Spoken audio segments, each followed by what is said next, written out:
At yun na nga no, mga kabayan, pag-usapan nga po natin, ito pong kapapasok lamang po na balita patungkol nga po dyan sa palitan ng magiging PNP chief ng ating bansa.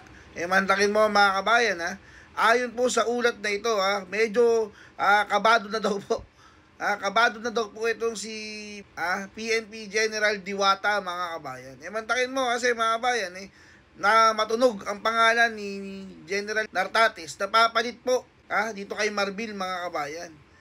Mantakin mo, kung ikaw po ay si General Diwata, mga kabayan, sa lahat ng ginawa mo, pagsunod mo, para ka ng dependog ng gobyerno, di po ba? Halos sa lahat ng mga pangyayari, nandun po siya di ba? Sa kay OJC, di ba? Kay Pangulong Duterte, lahat nandun siya bidang-bidang, mga kabayan. At siya pa ang nagpauso, mga kabayan, na kahit wala daw pong warrant of arrest, pwede kang manghuli ng individual, mga kabayan.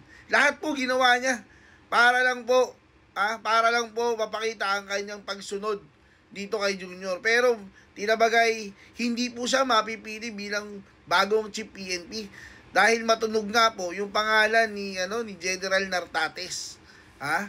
Kung ikaw nga kabayan, tatanungin sa tingin mo, tama lang ba o karma ba na hindi maging PNP chief etong si General Diwata, mga kabayan? Kasi ilang buwan na lang po ito, magre-retire na po ito kaya hinahabol po niya yung retirement niya na maging PNP chief, mga kabayan. Sa tingin mo, dapat lang bang hindi maging hepe itong si General Diwata at si General Nartates ang pumalit kay Norville? Comment mo ngayon sa baba At narito po ang ulat patungkol dyan galing po kay Sir Eli. Sir Eli, pasok po. Balikan natin itong issue na naunang tinalakay natin hinggil sa susunod na hepe ng Philippine National Police, kapalit po ni Police General Romel Francisco Marbil. At sa ngayon ay nakapagtataka na matindi ho ang demolition ho ngayon at tila sinisiraan ito hong number 2 man, yung sinasabing mas malakas ang tsansa na susunod na hepe ng Philippine National Police ay ito pong si Police Lieutenant General Jose Melencio Nartates. At alam niyo ho, dito ho sa mga inirekomenda po ng National Police Commission kay Pangulong Marcos ay ito hong tanging si Lieutenant General Jose Melencio Nartates ay PMAR.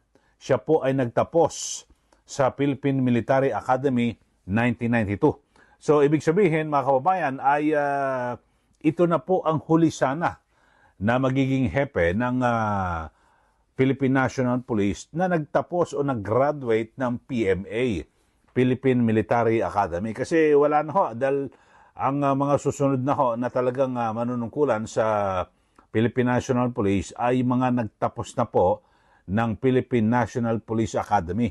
So may sarili na po sila. So dito ho, mga kababayan, ay pilit na talagang binabato ng putik at dinudungisan o iniiskandalo ito pong si Lieutenant General Nartates, mga kababayan. At sa katunayan ay pilit po na idinidikit yung pangalan ni General Nartates dito po kay Senador Amy Marcos. Ito pinapakalat ho ng mga kalaban ho at siguro kapag ganyan na sinisiraan ito pong si General Nartates, ay ibig sabihin nun ito ay pumapabor sila at ninenervyos po ito hong kampo ni Major General Nicolas Torre na baka malusutan ho sila. Kasi may mga usap-usapan na pangako na raw umano ni Pangulong Marcos na iuupo itong si Torre at basta't sundin yung kanyang mga kagustuhan. Yan po yung mga report. So yan ho, ito hong ipinapakalat na litrato o nakalagay ho, congratulations. Biro mo, Police Brigadier General Jose Melencio Nartates Jr., ito ho ay noong January 14, 2021 pa ho, mga kababayan, no? 2025 na ho ngayon eh. Pero ngayon ay pilit ho na idinidikit at siyempre, dahil sa ngayon po ay nakalutang na po ito pong si Senator Amy Marcos na kritiko at ng Marcos Jr. administration at masasabi na siya po ay nasa kampo po ng mga Duterte. Kaya naman ang ginagawa ay talagang binabato ng putik. Ito pong si General Nartates. Alam nyo, dapat ho sa mga hihirangin ng Pangulo na na magiging hepe ng PNP, wala po silang batik ng politika. Pero ngayon, ang ibinabato kasi siyempre alam naman natin, maaring ninervyos po, no, kinakabahan yung kampo po ni Police Major General Nicolas Torre III na baka hindi po matupad yung pangako. Alam nyo ho mga kababayan, napaka ano ho ito napaka sabihin natin ay sensitibo at napaka-importante po ito hong pag-appoint ng tama ni Pangulong Marcos Jr. Kasi pag malihong tao na nai-appoint ni Pangulong Marcos dyan po sa PNP. Pure Foods Lunch and Meat. Pure Foods Lunch and Meat. Now in a square can. Delicious. Nako, alam niyo baka lalo siyang bumagsak. Lalo po siyang mabaon at makompromiso. Siyempre mga kababayan, alam niyo naman baka magkaroon po baka bumagsak po yung moral ng mga mismo ng mga opisyal at tauhan ng Philippine National Police. Kaya ang sinasabi ito importante rin naman na ang Pangulo, yung kanyang i-appoint po na hepe ng PNP, talagang yung kanyang allegiance ay pagiging tapat ay klaro. At siya po ay talagang mapagkakatiwalaan na maisusulong yung karapatan. Hindi po ba? Ng taong bayan, yung kaligtasan at siyempre hindi po siya magiging dahilan ng pagkakawatak-watak mismo dyan sa PNP at siyempre maging sa taong bayan. Kasi 'di ba, kumbaga sa medyo talagang bagsak nga po, 'di ba? Lagapak at sabi natin survival mode ang Marcos Jr. administration. Sa katunayan, meron nga sila mga pakulo na yan, mass resignation na yan, kung ano-ano. At para sabihin daw magpalit ng imahe si Pangulong Marcos Jr. at ipakita sa taong bayan di umano na siya po ay seryoso sa pamahala at pagiging leader ng ating bansa. So sa ngayon ay masasabi ho natin na matindi ho. Pero bagamat may mga nagdudugtong ako, pag hindi si Major General Nicolas Torre ang na-appoint daw na hepe ng PNP, baka makudita raw po ang Pangulo. Imposible ho yun mga kababayan. At wala po sa kasaysayan na ang pulis, kapag sila po ay nagkudita, nagtatagumpay. Pulis, wala ho nga mga tangke yan meron yung Special Action Force, wala. Pero hindi katulad doon ng armas ng Armed Forces of the Philippines. Pero dito mga kababayan, maganda kasaysayan sana na yung huling general na mula po sa Philippine Military Academy na ito pong si Lieutenant General Nartates, siya rin po ang magiging hepe ng PNP. So makasaysayan po yan. Ewan ho natin, pero linawin ho natin, ito po yung prerogatibo ni Pangulong Marcos Jr. At kasi ay pilit na idinudugtong at ididikit ito pong si General Nartates kay Senator Amy Marcos na parang siya raw di umano ang pangunahing source o pinagkunan ng mga critical information na kung saan ay, di ba, yung sa ginawang hearing po ni Senator Amy Marcos sa Senate Committee on Foreign Relations at yung kaugnay sa pag-aresto kay dating Pangulong Duterte. At siyempre, ang binabanggit ho, talagang nakakuha rin ng mga mabibigat na impormasyon. Lahat, detalyado, pati yung kung sino yung mga tumulong, mga taga-ICC, yun ho kompleto. Yun po ang idinidikit. Pero siguro, sana naman ho mga kababayan, wala na hong siraan. At ito, number 2 man, talagang pinaka-senior Kung seniority pag-uusapan mga kababayan, ito pong si Nartates. Ako naman kung pagpipilian, si Nartates o si Torre, dito na ako kay Nartates, mga kababayan. Kasi alam nyo, ito, komentaryo ko lang naman ito at pananaw. Kasi kung ito pong si General Torre ang may upo, baka isipin po ng lahat, mismo mga pulis, kinakailangan para bago ako maging hepe ng PNP, talagang maging sumipsip ako. Baka ganun maging persepsyon Kailangan maging sipsip ako sa nakaupong presidente. So parang pangit. Dapat yung mga ganyang promotion, depende po sa performance ng opisyal. Hindi dahil sa pagsunod, di ba? Kasi dito lumilitaw, parang ang tingin ng tao ay yung ginawa hong aksyon, una, di ba, yung kay Kibuloy. Tapos, pangalawa, yung mabilis na pag-aresto kay dating Pangulong Duterte at agad na ipinadala doon po sa The Hague, Netherlands, ang tingin ng marami, yun po ay sobrang pagsunod sa Pangulo. So, loyal siya sa Pangulo.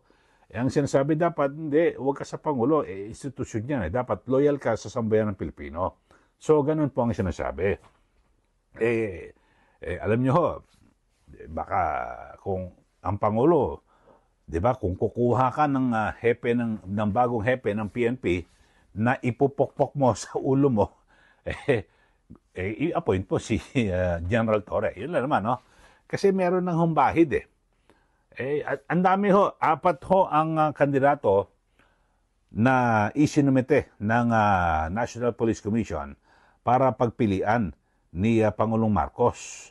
So, bukod kay Nartates, mga kababayan, siya po ay ang pangalawa sa pinakamataas na leader ng hepe ng PNP.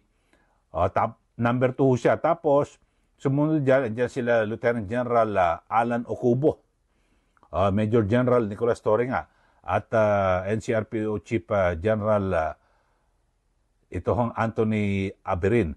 Alam nyo, sa 4 na huyan na kasama po sa mga listahan na pwedeng pagpilian ng Pangulo, ang si Major General Nicolas Torre, siya po yung pinakamaikli na lang para magretiro. 9 na buwan na lang po siya at magre-retiro na. So, yung iba naman ay mahigit 1 taon pa. Siguro doon na tayo sa mas maraming oras pa para makapag-serbisyo sa taong bayan.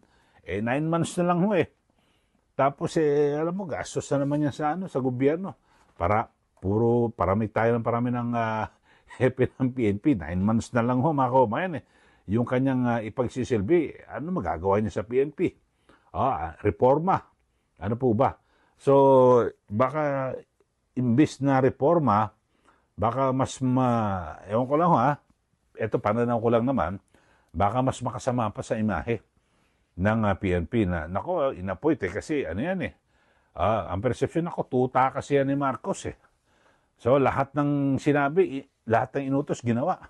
So, parang ganun ang pwedeng lumabas sa perception. So, kung ako sa Pangulo, bakit pa ako kukuha ng tao na, kumbaga sa may bahid ng pag-aalinlangan yung kanilang kredibilidad. Bukod kay Nartates, kung ayaw ng Pangulo, hindi, si Nartates, sige, sabi natin, hindi, hinihinalang kadikit ni Senator Amy Marcos na ngayon nasa kampo po ng mga Duterte. Meron dyan, si Aberin at Ocubo.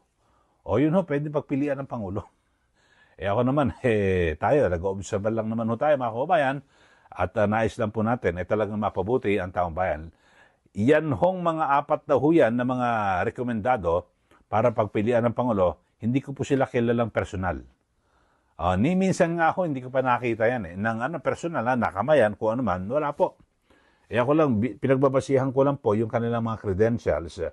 At kung meron pong sabihin natin na bagahe, ito pong si General Torre at Nartates, meron pa 2 na pwedeng pagpilian. So, yun lang naman po. Kung nagbabago po ng imahe ang Pangulo at gusto niya pong mapabuti yung kanyang panunungkulan sa loob po ng yung 3 taon na nahuli, sana gawin na po ang tama. Ngayon, mayroon silang mass resignation at pumipilit talagang kumbaga sa nire-review po yung performance ng lahat po ng opisyal ng gobyerno. Sana dito ay talagang sensitibo itong posisyon ng PNP. sana po yung inyong pong mapili, wala nang pong bahid. Kung ayaw nyo kay Nartates na sinasabi di umano, nakadikit ni Senator Amy Marcos, lalo na po itong si General Torre, na kung saan parang ang naging tatakho sa kanya ay tuta ni Marcos Jr. So parang ganun ang pwede. So mas maganda, ang susunod po ng hepe ng Philippine National Police, siya po ay tapat, loyal, tapat po sa ating watawat, sa saligang batas, higit sa lahat sa sambayan ng Pilipino. So okay, pero ulitin natin, prerogatibo po yan ng Pangulo. Sa kanya po, pwedeng yung kapangyarihan na pumili ng PNP, kaya lang, sana ang mapili niya, hindi na po magdadagdag sa kanyang sakit ng ulo at magbibigay po ng serbisyong totoo, tama at tapat na serbisyo sa taong bayan. Maraming salamat muli. Ito po si Kylie, at sa mga hindi pa nakapag-subscribe, subscribe na po kayo. At huwag